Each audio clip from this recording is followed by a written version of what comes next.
Japan has a specific relationship with inconvenience, where most of the world encounters a small, daily friction. The bag of chips you can't reseal properly, the noodle restaurant that makes eating alone feel like a social infraction, the car that slowly kills you by letting you fall asleep at the wheel, and quietly accepts it. Japan looks at it like it's a problem that needs solving, not eventually, now, properly. What follows are 14 ideas that came from that impulse. They range from the quietly elegant to the genuinely jaw-dropping. Let's get into it. Smart grocery baskets with auto-scanning. The checkout that does itself. The supermarket checkout queue is one of those experiences that has remained essentially unchanged for 50 years. You wait. You place items on a belt. A person or a machine scans each item. You pay. You leave. Every element of this process is accepted as fixed because no one had seriously questioned whether the scanning needed to happen at the end. Japan questioned the sequence. Retailers working with companies like Panasonic have tested baskets with built-in RFID readers. Each product carries a tag. As you shop, the basket quietly logs every item. By the time you reach the register, the work is already done. You place the basket on a terminal, confirm, and pay in seconds. No conveyor belt choreography, no stalled barcode scans, no slow accumulation of small delays.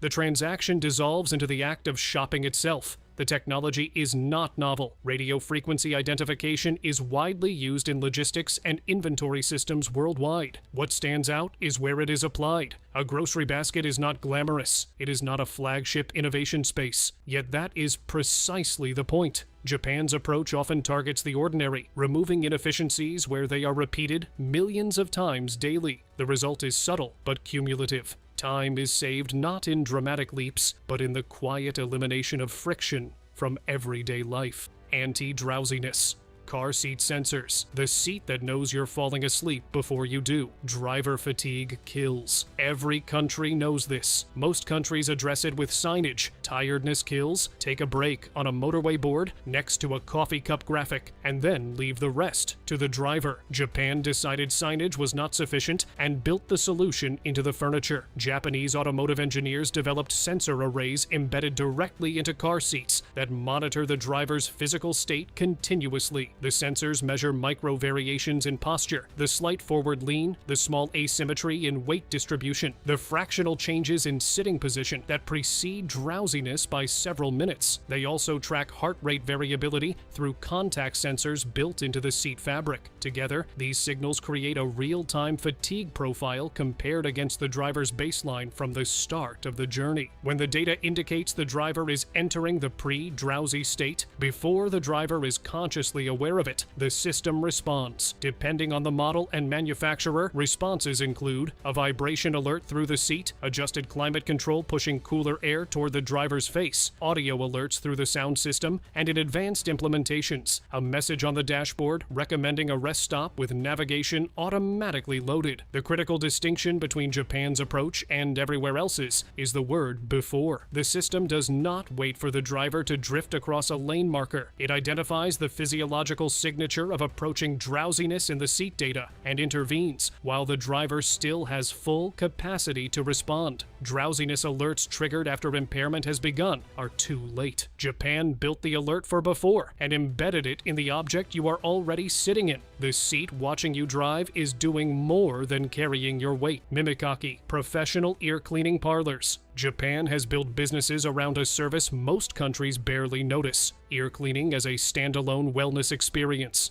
These are not clinical visits or salon add-ons. They are dedicated, appointment-based sessions, often lasting half an hour, with trained practitioners and specialized tools. Clients recline, resting their head on the practitioner's lap, using bamboo picks known as mimikaki, along with soft cotton tips and fine brushes. The practitioner cleans the ear canal with meticulous care. Many sessions include a gentle scalp massage. The result is not just cleanliness, but a surprising sense of calm. The practice draws from domestic traditions, where ear cleaning is an intimate act shared within families. Parlors simply professionalize that ritual, transforming it into a structured service. What stands out is not the technique, but the framing. A universal, overlooked need becomes a refined category with its own standards, clientele, and cultural meaning. The ear was ordinary. The attention given to it is not. Library book. Sanitizing machines, cleaning what everyone has touched. Public library books pass through dozens, sometimes hundreds of hands per year. They are read on trains, opened on kitchen tables, held during meals, borrowed by sick children, handled by every person in a community who has ever wanted to read that particular book. The pages carry traces of everything. Standard return procedure addresses none of this. You return the book. It goes back on the shelf. The next borrower picks it up. What they're receiving along with the story has historically been left unexamined. Japan examined it. Public libraries in Japan installed ultraviolet book sanitizing machines at return desks. A returned book is inserted into the machine. The pages are rapidly aerated while UV light is directed across the paper surfaces. In under 30 seconds, without heat that would warp pages, without moisture that would damage binding, without chemicals that would leave residue, the machine sanitizes the interior of the book. It then returns to circulation cleaner than it arrived. The device costs a manageable amount to install and almost nothing to operate. It takes 30 seconds per book. It addresses a hygiene reality present in every lending library on Earth. And yet Japan is among the very few places that looked at the returned library book and said, "This needs a machine."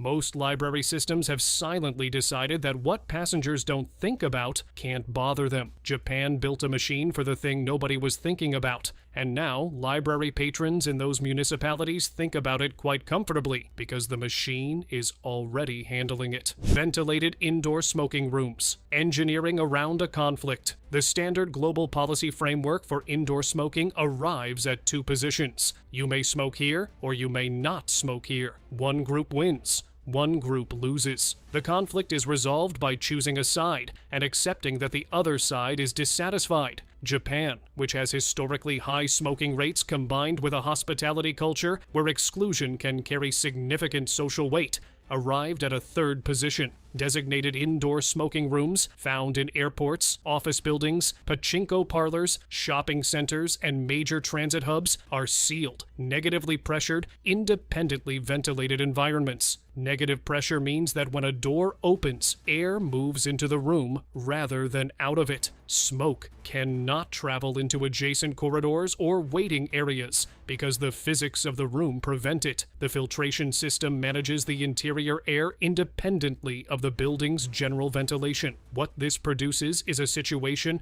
where a smoker and a non-smoker can occupy the same building, even adjacent spaces, without either person's experience being compromised. The smoker has a designated, dignified space. The non-smoker is unaffected. The engineering absorbed the conflict rather than resolving it by elimination. Japan returns to this approach in many areas of civic life. The idea that two apparently opposing needs can be simultaneously satisfied if the system between them is designed well enough. A sealed room with the right airflow is all it took to stop making this a choice between winners and losers. Vertical car parking towers, the garage that builds upward. In Tokyo, Osaka, and Yokohama, where urban land costs reach figures that make most financial comparisons seem absurd, the surface area required to park a car represents a significant portion of real estate value. Building outward to accommodate cars is expensive. Building underground is expensive. Japan built upward. Automated vertical parking towers work on a mechanical carousel principle. You drive onto a ground-level platform and exit the car. A system of elevators and rotating platforms carries the vehicle to an available bay, which may be located on any of 15 or more floors above street level. When you return, you insert your ticket at the ground-level terminal. The tower locates your specific vehicle, positions it on the elevator, and delivers it to ground level facing the exit direction. The entire retrieval typically takes under 2 minutes. The land footprint of a vertical parking tower accommodating 40 vehicles is approximately equivalent to 3 or 4 standard surface parking spaces. The tower goes up. The cars go into it.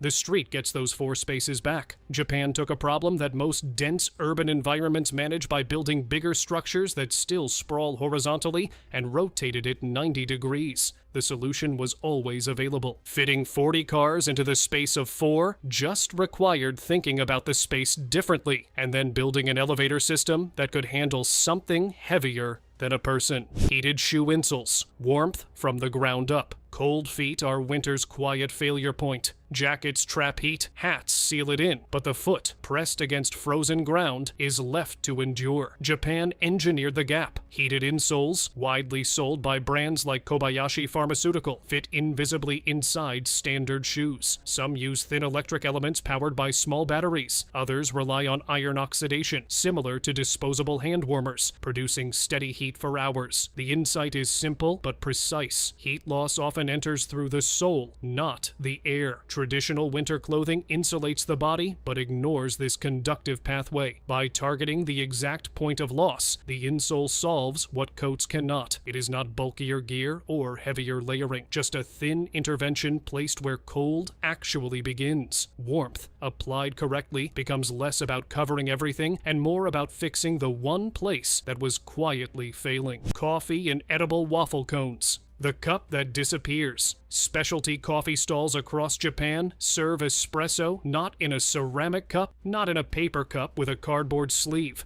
but in a small waffle cone. The interior of the cone is coated with a thin layer of chocolate before the coffee goes in, acting as both a flavor addition and a structural waterproof seal that gives the cone integrity for the duration of a standard espresso. You drink your coffee. You eat the cup. The result eliminates the disposable cup entirely. No paper, no lid, no sleeve, no recycling bin required. The vessel contributes its own flavor to the experience, then ceases to exist as waste. The sequence is objectively good. Hot espresso, followed immediately by warm chocolate-lined waffle, served by someone who thought carefully about what happens after the coffee is gone. The format works specifically for espresso-sized volumes, and Japan's response to this constraint is simply to serve more espresso sizes, which is its own separate improvement on coffee culture. The edible cone requires no new infrastructure, no supply chain overhaul, and no behavioral change from the customer beyond a second bite at the end. It sits in front of every coffee chain in the world as an available option that almost none of them have chosen to take. The cup was always the most wasteful part of a takeaway coffee. Japan removed it by making it delicious. Squeezable ice cream pouches. The format that solved melting. The cone deteriorates. The cup requires a spoon. The bar drips from the moment you unwrap it and dictates how fast you eat through sheer temperature pressure. Every existing ice cream format shares one structural vulnerability. The experience degrades over time, and the rate of degradation is entirely outside your control. Gravity and heat govern the transaction. You are a passenger. Japan's squeezable ice cream pouch gives control back to the eater. A sealed, flexible tube of soft-serve style ice cream, pressed upward from the base like a tube of toothpaste, can be consumed at any pace. The sealed format means no dripping. The tube can be partially consumed, set down, and returned to. No spoon is required. No structural management of a cone is required. Nothing about the experience is contingent on how fast you move. Children understand the format in seconds. Adults encountering it for the first time tend to stop mid-squeeze, hold the tube, and undergo a brief, visible moment of recalibration. The kind that happens when something is obviously better than what replaced it, and you cannot immediately explain why you weren't given this earlier. The ice cream tastes the same. The experience of having ice cream is entirely corrected. Japan has a specific habit of noticing the part of something that almost works and fixing precisely that part. Nothing more, nothing less. Fitting room face. Covers. The cloth that costs almost nothing. Japanese clothing stores keep a small fabric cover at the fitting room entrance. Before pulling a garment over your head to try it on, you place the cover over your face. Foundation, lipstick, mascara, and concealer remain where they were applied. The garment's collar, neckline, and fabric emerge unmarked. You tried the shirt on. The shirt doesn't know. This solves a problem every clothing retailer on Earth shares without discussing. Sample stock is consistently marked by cosmetic transfer during fitting, reducing the saleable condition of garments before they are purchased, at cost to the store, and at mild indignity to the next customer who receives a pre-marked item.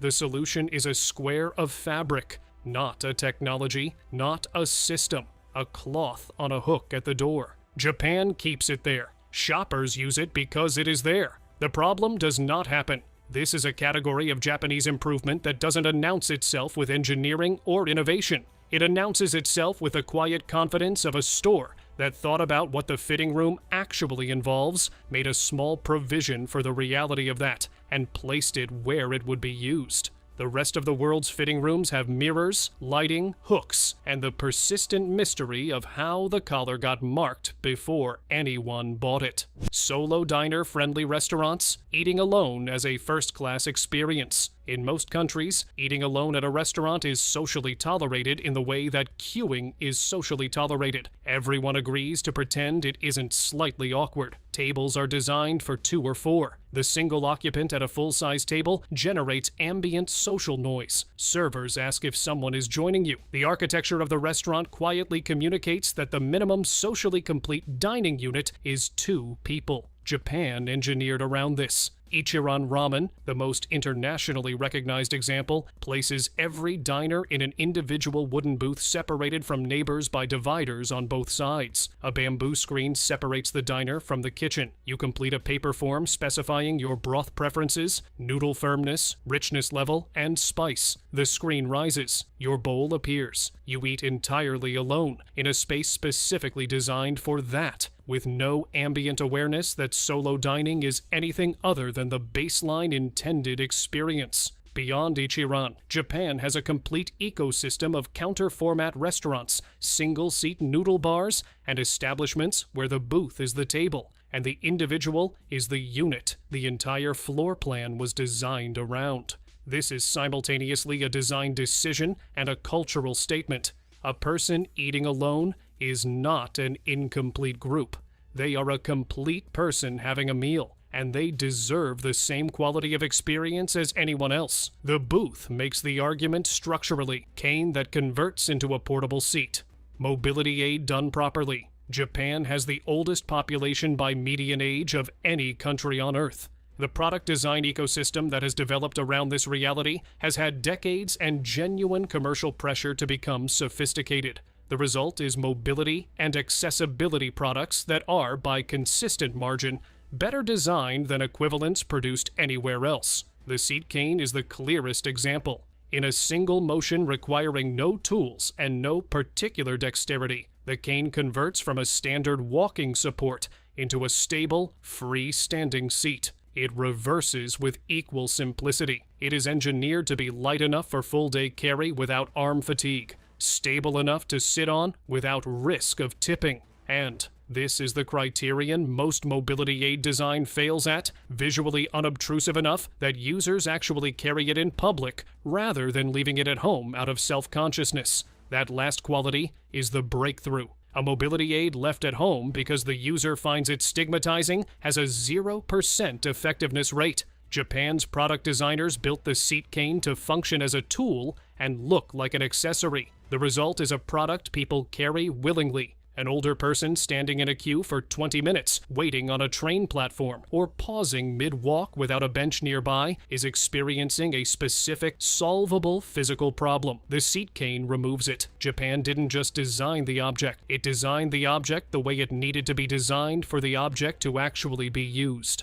Self-sealing. Jam jar lids. The jar that tells you it's done. The standard jam jar lid has a problem so universally accepted, it no longer reads as a problem to most people. It doesn't reliably create an airtight seal on the second close. Over-tighten it, and you cannot open it next time. Under-tighten it, and the jam dries around the rim. Every reclosure is approximate. The user provides the effort and receives no confirmation that it worked. Japanese food packaging, particularly from brands like Aohata, uses lid designs with a center depress indicator built into the seal. When the jar is properly vacuum sealed, the center of the lid is concave, slightly pushed down by the internal vacuum. When you open the jar and reseal it correctly, the vacuum restores and the center depresses again. You do not need to guess whether the jar is sealed. The lid tells you. A concave center means sealed. A flat or raised center means not sealed. Try again. This is the difference between a product you use and a product you have to think about using. Japan applies this logic consistently across food packaging categories. Soy sauce caps that indicate fill level, condiment bottles with pour spouts that reseal cleanly, resealable bags where the seal makes an audible click on closure.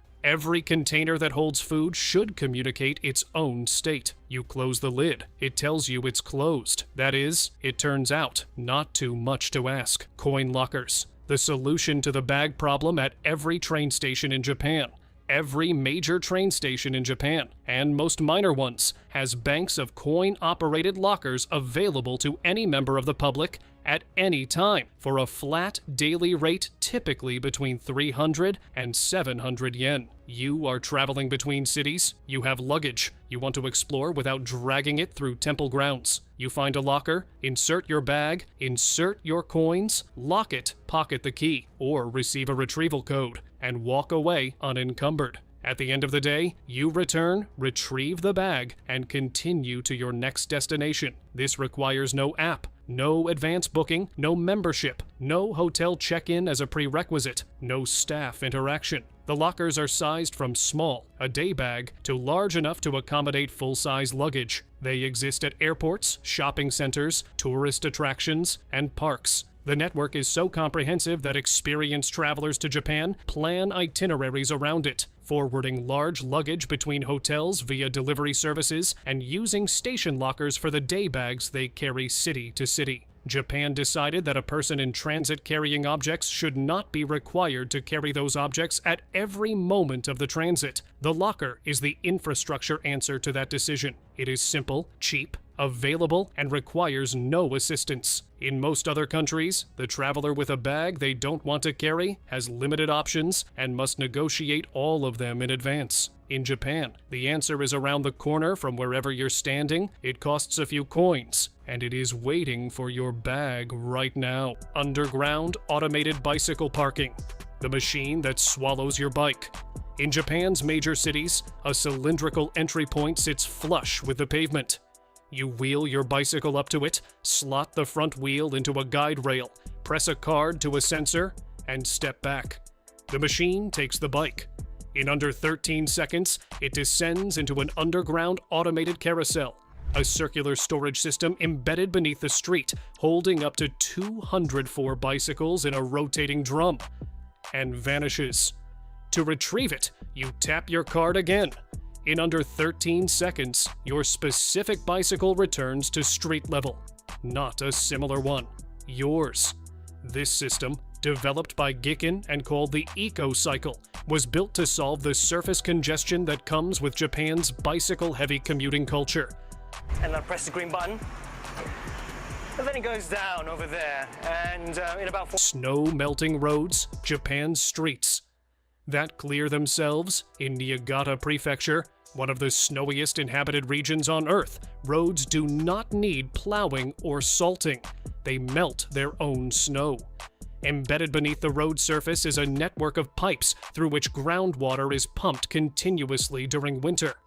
Groundwater in Japan sits at a stable temperature of roughly 12 to 15 degrees Celsius year-round, well above freezing.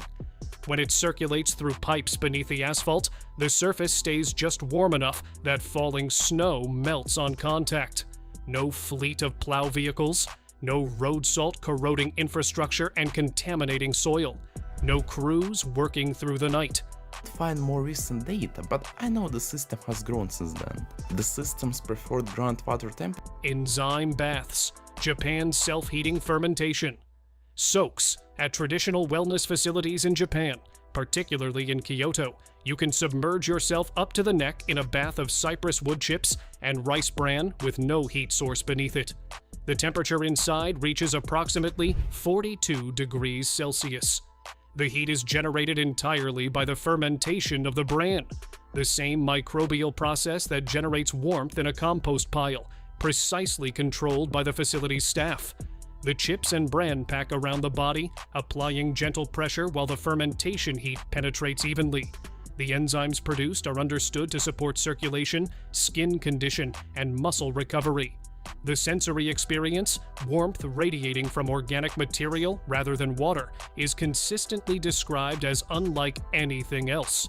Automatic taxi doors, the door that opens before you reach for it. In Japanese taxis, virtually every one of them, the rear passenger door opens and closes automatically, operated by the driver via a lever near the steering column. You approach the curb, the door swings open, you step in. The driver closes it from the front. At no point in the transaction do you touch the door at all. Your hands are free on arrival. If you're carrying bags, a child, or an umbrella, you navigate none of it around a door handle. In rain, you lose no time wrestling with a latch while getting wet. The driver controls the one part of the experience that involves the vehicle's exterior, and the passenger experiences only the interior. Japan made this standard so early that Japanese taxi users have forgotten its notable. Square watermelons. Refrigeration solved by geometry. In the 1970s, a farmer in Kagawa Prefecture asked one question: why are watermelons round? The answer, because that's how they grow, led immediately to a second question: does it have to be? He built square wooden molds, placed developing fruit inside them early in the growth stage, and let the watermelon grow to fill the available space. The result: flat faces, right angles, a geometry that stacks and stores like any other box. A round watermelon cannot be stacked without supports. A square one stacks directly. A round watermelon rolls. A square one does not. A round watermelon occupies irregular refrigerator space. A square one fits into corners. The shape does not change the flavor. Sampuru plastic food replicas. So accurate they replace the menu. Outside almost every restaurant in Japan, from ramen counters to department store dining floors, a display window shows the menu in 3 dimensions. Not photographs. Plastic replicas of every dish made to exact portion size, with accurate color, texture, surface sheen, and garnish, lit and arranged to show each item precisely as it will arrive at the table. These are sampuru, sample food, and they are produced by skilled craftspeople. A single dish replica can take hours to complete. The ramen broth replicates the exact sheen of pork fat. The lettuce has correct translucency. The soft serve ice cream captures the precise curl. Because of the detail in each food sample, artisans say it takes up to 10 years to perfect the craft. But don't be fooled. Ainamuri. The country that decided sleeping at work signals. Dedication. In most professional cultures, falling asleep in a meeting marks you as disengaged or unprepared. In Japan, the practice, called inamuri, meaning sleeping while present, carries the opposite social reading. A person who falls asleep at their desk is understood to be exhausted by their commitment. The sleep is evidence of effort. Social rules apply. The sleep should be brief, the posture should suggest readiness to wake, head down on folded arms rather than sprawled across a chair. The person remains technically present and able to return to engagement quickly. Managers, in most contexts, do not wake the sleeping employee. What Japan formalized is an acknowledgement that humans have a sleep need that doesn't schedule itself conveniently around the workday, and that suppressing it entirely produces worse outcomes than accommodating it briefly. Flavor release. Bottle caps, the lid that changes your drink. Certain Japanese beverage brands, particularly in the sports drink and supplement categories, sell bottles with a 2-chamber cap.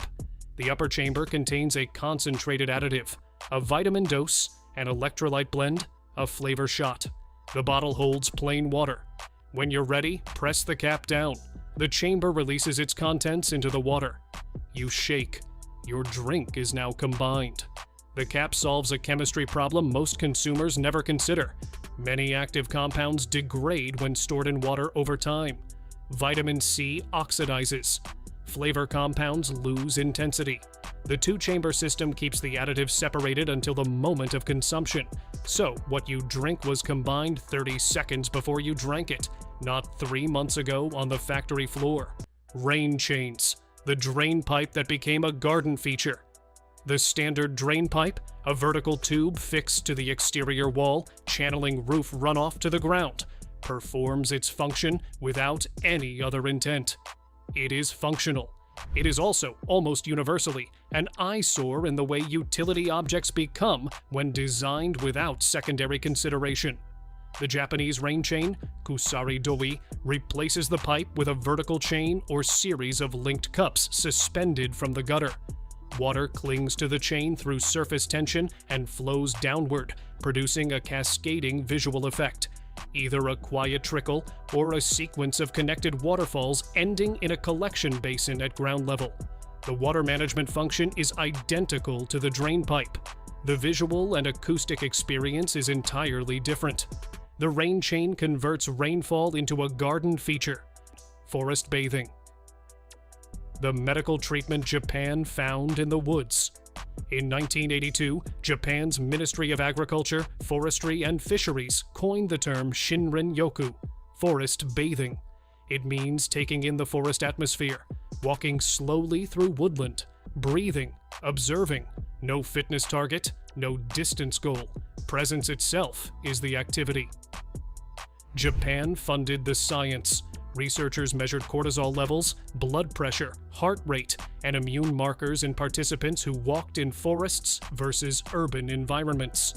The results were consistent enough that Shinrin-yoku is now formally recognized as a medical practice, with certified forest therapy trails, trained guides, and medical referrals issued by physicians. To medicines and expensive therapies to get relief from symptoms. Only a few spend time. Fitting room. Face covers, the cloth that protects clothes from makeup. Japanese clothing stores provide a thin fabric cover at the entrance to fitting rooms. When pulling a garment over your head to try it on, your face goes into the cover first. Lipstick, foundation, mascara, and concealer do not contact the neckline or collar. You try the garment on. You remove it. It is unmarked. The problem this solves is one every person who has tried on clothing in a store has contributed to: the transfer of makeup to a collar, staining a sample garment before anyone purchases it. The store absorbs the loss. The next customer receives a marked item. The solution requires 1 square of fabric and 2 seconds of additional behavior from the user. Maternity badges, the mark that makes invisible needs. Visible. Early pregnancy is when nausea, fatigue, and physiological demands are most acute. It is also when the pregnancy is not yet visibly apparent. A woman in her 8th week looks identical to any other passenger on a crowded train. She cannot communicate her need for a seat without announcing her medical condition to strangers. Japan introduced the maternity mark, a small pink badge displaying a pregnant figure distributed through local government offices and prenatal clinics that a woman attaches to her bag. Train passengers who see it understand its meaning. A seat is offered. The badge converts a private medical condition into a legible social signal without requiring verbal disclosure. Staple-free. Staplers, binding paper without the metal.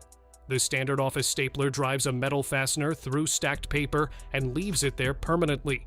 The result is a document that cannot be recycled, without first removing the metal. The removal is fiddly, easy to forget, and rarely done. Billions of stapled documents enter paper recycling streams every year with their staples still embedded. Japanese stationery manufacturer Kokuyo developed the Harinax staple-free stapler. It works by cutting a small tongue from the paper stack, folding the tongue through the cut, and using the paper itself as the binding mechanism. No metal, no extraction required. The document goes directly into recycling hole. The Harinax doesn't bind as many sheets as a standard stapler, which is why it hasn't replaced it entirely.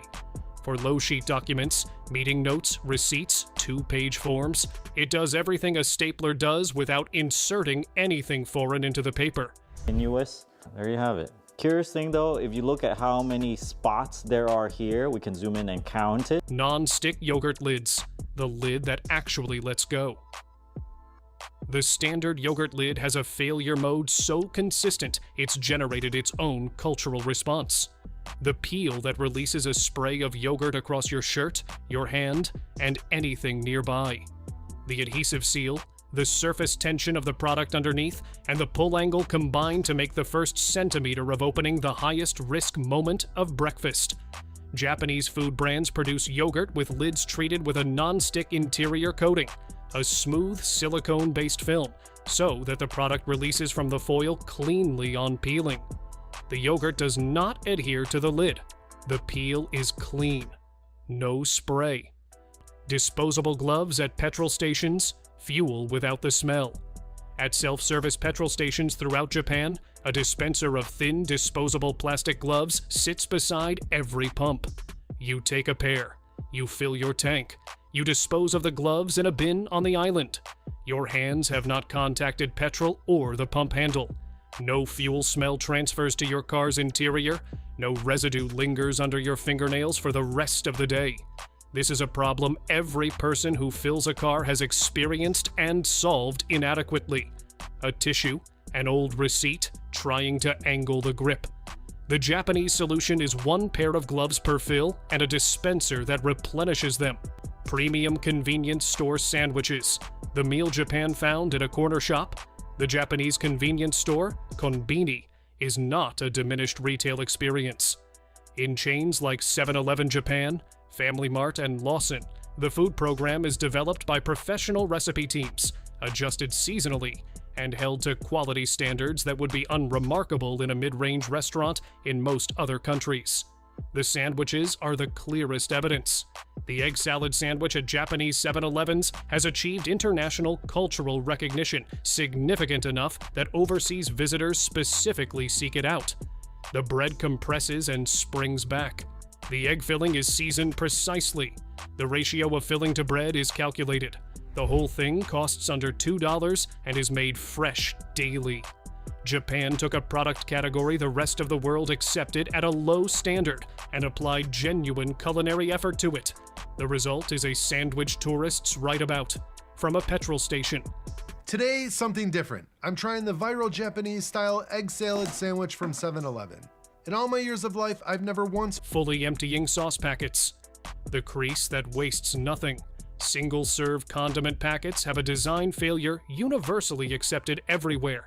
The contents adhere to the interior walls and don't fully dispense. You empty what you can, and the rest stays behind. At national scale, this is a significant quantity of food that was manufactured, packaged, and transported but never consumed. Japanese condiment packaging, particularly from brands like Kewpie, incorporates interior crease lines pressed into the packet during manufacture. These creases direct contents toward the opening when pressure is applied, ensuring the full contents dispense in a single squeeze without residue. The packet empties completely. This is not a technological solution. It is a geometric one. Roadside sandboxes for icy streets. Safety you serve yourself. In northern Japan, Hokkaido and other high snowfall regions, small weather-resistant containers sit mounted on posts at street corners and crossings, filled with sand and a scoop. When ice forms on the pavement, any passing person can take a scoop and apply it to the hazardous surface immediately. No council worker required, no phone call, no waiting. The infrastructure is present, accessible, and operable by any person at that spot at that moment. The community uses the resource and maintains the safety of the surface for whoever comes next. Coin holder. Organizers. The wallet that knows what's in it. Japanese coin holders, a small spring-loaded organizer carried in the pocket or clipped to a wallet, sort coins by denomination into individual rows. To pay an exact amount, you see immediately which row you need, press the release, and the correct coin presents itself. You do not fish. The alternative is the standard coin pouch, all denominations together, retrieved by feel or sight while a queue forms behind you. The organizer eliminates that entirely. visual inventory at a glance, exact payment without delay. Japan's high cash culture meant coin management presented itself at sufficient frequency to generate a proper solution. Bread bags that show how many slices are left. Japanese bread packaging from major bakery brands uses a transparent strip along the side of the bag, or printed count indicators on the exterior, letting you assess remaining slices before opening. You know how much bread is in the bag before you commit to using it. The problem is invisible in countries where it hasn't been solved. You take a bag from the cupboard, don't know if there are 2 slices or 7, open it, and find out only after the fact. The Japanese solution provides that information up front. You look, you decide, then you open or you don't. This matters most in meal planning, knowing before you start whether you have enough, whether a bakery trip is necessary. Food packaging that must match the actual product. Japan has informally but powerfully enforced commercial norms around packaging accuracy. The product shown on the outside of a package must represent, with reasonable fidelity, the product inside. This is not purely regulatory. It is a cultural expectation with real commercial consequences when violated. The result: Japanese food packaging images are, by the standards of most other markets, extraordinarily accurate. The ramen on the box looks like the ramen you cook. The biscuit on the wrapper resembles the biscuit inside. The packaging is styled, but not constructed from a different quantity or quality of food than what's being sold. High-performance stain. Removers. Japan's laundry is a different category. Japan's laundry products are, without particular announcement, technically advanced beyond what most comparable markets sell. Products like Attack Zero from Cow Corporation use a dual-ingredient technology combining surfactants and enzymes to break down stains at a molecular level across a wider range of temperatures and fiber types than standard detergents achieve.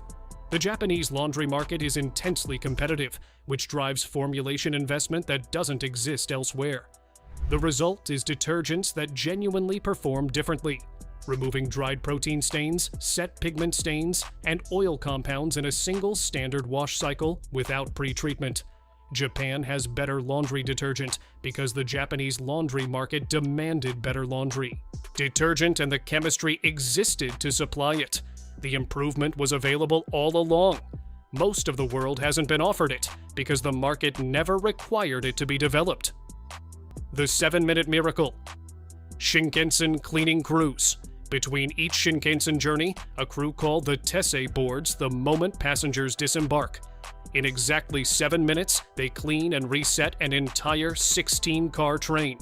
Every seat rotated to face the direction of travel, headrest covers replaced, floors vacuumed, windows wiped, tables cleaned, overhead racks checked, all rubbish removed.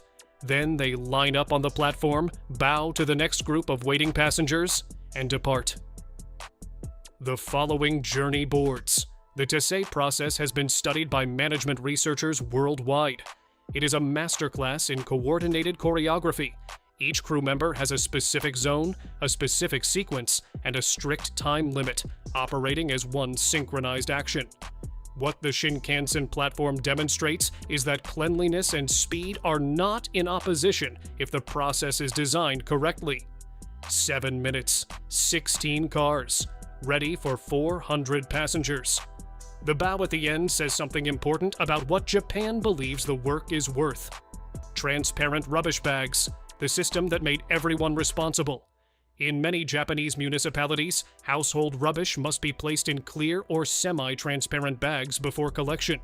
The contents are visible to the collection crew, to neighbors, and to anyone who observes the bag at the collection point. The visibility creates accountability without active surveillance. There is no inspector, no spot fine, no audit process. There is simply the fact that your rubbish is visible, your neighbor can see whether you sorted it correctly, and the collection crew can reject an incorrectly sorted bag at pickup. That social norm produces recycling compliance rates among the highest recorded anywhere in the world. The transparent bag is the least spectacular item on this list. It is a bag, made of different material than an opaque bag, at no additional cost, requiring no additional behavior beyond correct sorting. It changes behavior at scale because it changed one physical property of an object everyone was already using. Japan's waste sorting compliance is not driven by education campaigns or enforcement budgets. It is driven by a bag you can see through. The insight that visibility changes behavior more reliably than regulation applies to considerably more than rubbish collection. Japan found it in the bin bag. That is either very humble or very profound. Heated roads that melt their own snow. In Niigata Prefecture, one of the snowiest inhabited regions on Earth, roads do not need plowing or salting. They melt their own snow, well above freezing. When it circulates through pipes beneath the asphalt, the surface stays just warm enough that falling snow melts on contact. No fleet of plow vehicles, no road salt corroding infrastructure and contaminating waterways, no overnight crews. The road manages winter itself, passively, using water already beneath the ground. Japan looked at one of cold climate infrastructure's most disruptive seasonal problems and found the solution sitting directly under the ground. It needed only pipes to get there. Luggage forwarding. The country where you never carry your own bags.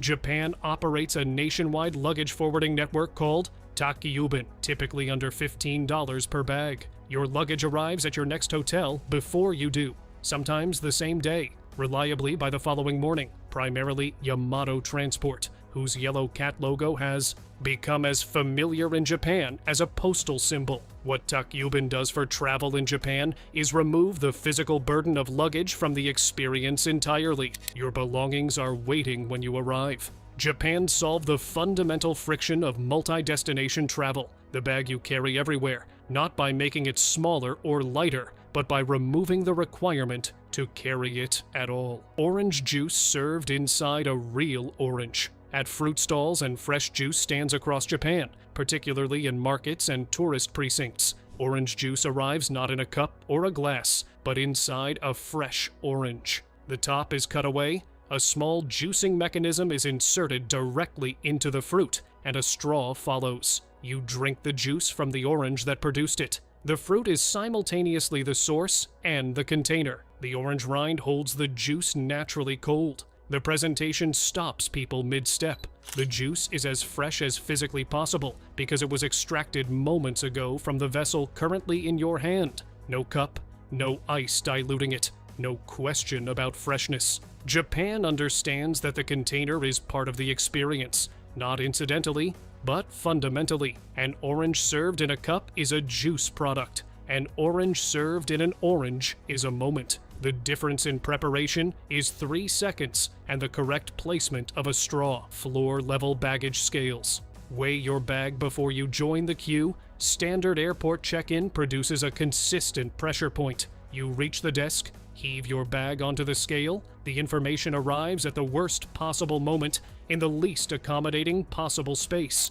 Japanese airports and hotel check-in services install floor-level scales in baggage zones, hotel lobbies, and pre-check-in areas. The scale sits flush with the floor. You roll your bag directly onto it without lifting. The weight displays. You know, before you reach the desk, before the queue, before the pressure, whether you have a problem, and you have space and time to solve it. The floor-level scale changes when you receive information, not what the information is. Receiving it earlier changes everything about how you respond. Japan thinks carefully about where in a process information is most useful and engineers the delivery point around that rather than around operational convenience. Ventilated indoor smoking rooms, engineering around a conflict. The standard policy debate around indoor smoking arrives at 2 positions: permit it or prohibit it. Japan, which has both a historically high smoking rate and a hospitality culture where outright prohibition in some contexts is socially complex,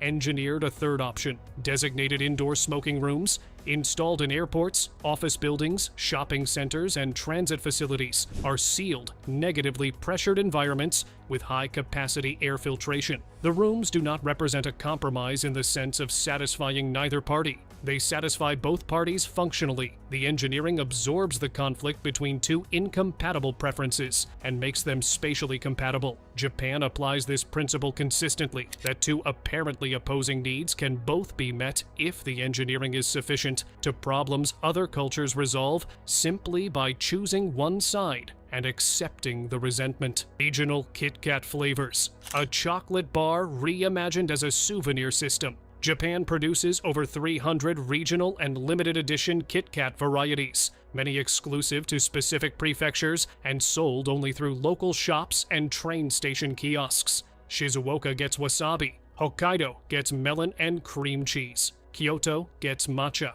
Okinawa gets purple sweet potato. The name KitKat in Japanese sounds close to Kitokatsu. You will surely win, making it a culturally embedded gift for students before examinations. Nestlé Japan developed this system in collaboration with regional governments and local ingredient suppliers, transforming a standardized global product into a hyper-local collectible that functions simultaneously as a gift, a souvenir, and a regional cultural artifact. Japan took a globally commoditized confectionery format and made it express local specificity so precisely that people travel to find the right flavor. That is not a marketing campaign. That is a fundamental redesign of what a chocolate bar can be. Gachapon, the art form, hiding inside a vending machine. Gachapon, the Japanese capsule toy vending machine, operates on a mechanism anyone can understand. Insert a coin, turn a handle, receive a plastic capsule containing a miniature object from a numbered series. That is the surface. What Japan built underneath it is something else entirely. Japanese Gachapon manufacturers, Bandai, Kyoto, Takara Tomy Arts, produce capsule series with the material and design quality of display collectibles. Anatomically detailed marine biology sets. The format became a vehicle for serious design entirely because Japan decided that the low price point, the randomness of outcome, and the miniature scale were interesting constraints rather than limiting ones. What do you make when it must be beautiful, fit in a capsule, and cost under $5? Japan has answered that question tens of thousands of times. A significant proportion of the answers are extraordinary micro apartments with smart space design. When constraint becomes precision, Tokyo's housing market has produced apartments smaller than most Western walk-in wardrobes, units of 15 to 25 square meters, designed and finished with a specificity of purpose that larger apartments almost never achieve. Every wall is a decision. Every surface carries a function. Storage is built into structural elements. Beds fold into walls. Fixtures are scaled precisely to the space, not adapted from standard sizes that assume more room. The micro-apartment is the physical expression of a design principle. Constraint produces precision. When you cannot add square meters, you must account for every centimeter you have. The result is that a well-designed Japanese micro-apartment often feels more functional than a Western apartment twice its size. The design concepts that emerge from extreme space constraint, multifunction furniture, vertical storage, modular organization are among the most transferable ideas in contemporary residential design. Japan produces them out of necessity. The rest of the world borrows them because they work regardless of floor area. Connecting calendar stamps. Physical planning completely rethought. Japanese stationery culture has produced thousands of planning tools, but the connecting calendar stamp set occupies its own category. A series of self-inking stamps produce individual date components, day blocks, month headers, time grids that align and interlock on paper to build a custom calendar or planning layout entirely from stamp impressions. No printed planner, no rigid template. Weekly grids assume a certain scale of work. Monthly layouts assume a certain type of schedule. The stamp set lets the user construct the planning architecture from scratch, at whatever scale and in whatever format the moment requires. The connecting stamp is evidence that this extends even to the structure of planning itself, not just what tools are used within a plan, but what shape the plan's container should take. Squeezable ice cream pouches, eating without managing traditional ice cream delivery, the cone, the cup, the bar, shares one structural problem. As the ice cream melts, the experience deteriorates. The cone softens. The bar drips. The cup requires a spoon. All of them impose a consumption pace determined by temperature rather than appetite. Japan's squeezable ice cream pouch, a sealed flexible tube of soft-serve ice cream squeezed upward from the base like a toothpaste tube, changes the dynamic completely. The sealed format stops dripping entirely. The squeeze mechanism delivers ice cream at your pace rather than gravity's. The tube can be partially consumed and set aside. No cone to structurally manage. No spoon. No mess of any kind. Children work out the format in seconds. Adults encountering it for the first time tend to pause mid-squeeze and think about why this isn't the default format everywhere. The tube doesn't change the flavor. It makes the experience function the way it always should have functioned. Japan has a specific habit of noticing when something almost works and correcting the part that doesn't. Platform screen doors. The wall that made train. Platform safe. In most metro systems around the world, the platform edge is an unguarded drop to live electrified rails. A stumble, an accidental push, or a moment of inattention is all that separates a passenger from a potentially fatal fall. Painted lines mark safe distances. Announcements warn accidents still occur. The platform screen door eliminates an entire category of incident. Accidental falls, dropped items onto live rails, and the distress of preventable accidents in high-traffic public spaces. As an additional function, enclosed stations can now be climate-controlled, since the platform is sealed from the tunnel. Safety and environmental control from a single infrastructure decision. Japan built it into its newer transit systems as standard. Other cities are adding it through expensive retrofits. The gap between the platform and the track should always have been a door. Sliding Fusuma doors. The wall that knows when to disappear. The traditional Japanese interior uses Fusuma, sliding panel doors of wood and layered paper that divide interior spaces. Unlike a hinged door, the Fusuma requires no swing arc, consumes no floor space when open, and can be removed entirely to merge two rooms into one. A space designed around Fusuma panels functions as two distinct rooms or a single large one within the same footprint, the transition taking seconds. This concept, that a wall should be a door when a door is needed and absent when a wall isn't, is the foundational logic behind every modern open-plan interior, every sliding room divider, and every flexible workspace partition in contemporary architecture. The Fusuma preceded all of them by centuries. The insight that Japan arrived at early and lived in so long, it forgot it was remarkable. The wall's job is to divide space when division is useful and to vanish when it isn't.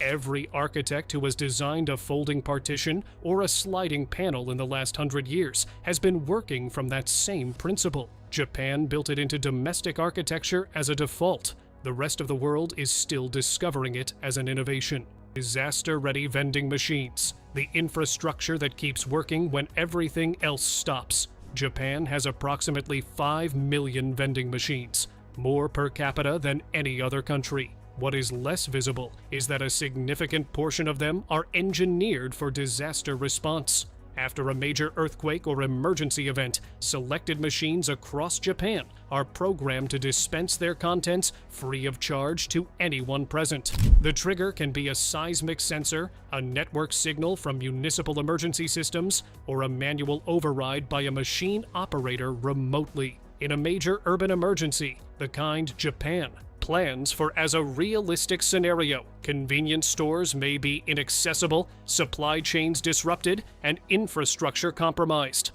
The vending machine network, running on internal power reserves and distributed across every street corner, becomes an emergency provisioning system.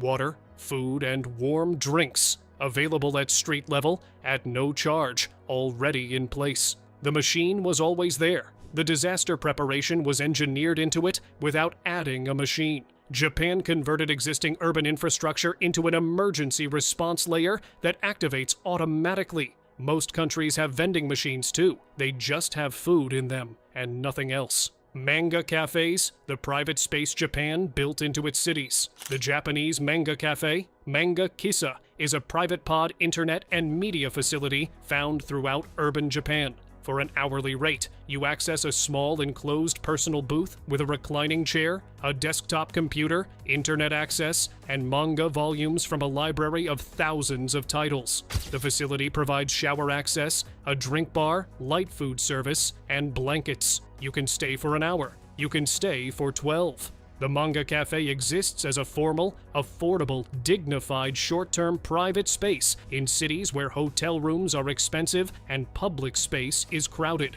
Japan created a commercial product that incidentally functions as a social infrastructure layer, providing privacy, shelter, warmth, connectivity, and rest to anyone who needs it on a pay-per-hour basis, available in every major urban district without requiring any bureaucratic process to access. It is a business that also quietly does something much larger than being a business. Yuruchara, the country that gave every town its own character. Every prefecture, city, town, district, public institution, government department, transit authority, and local agricultural cooperative in Japan has an official mascot character.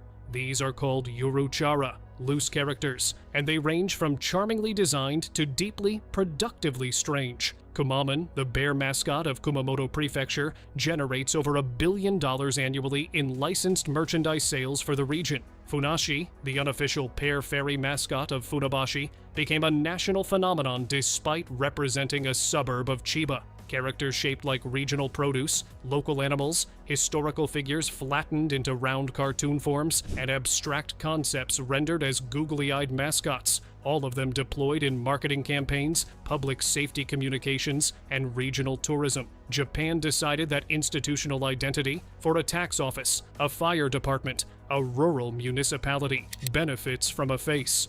A recognizable character that is specifically ours, from this place, associated with this function. The Yuruchara is the least technically sophisticated idea on this list. It is a drawing, a costume, a character name, but it reflects something consistent across every other entry here. Japan believes that the things people interact with every day should be worth interacting with. Even the government, even the drain authority, especially the pear fairy from Chiba. 24 ideas, a hired family, a road that clears its own snow, a vending machine that gives away food in emergencies. If one idea on this list made you look differently at something you pass every day, that's the point working. Drop it in the comments. Like, subscribe, and we'll see you in the next one.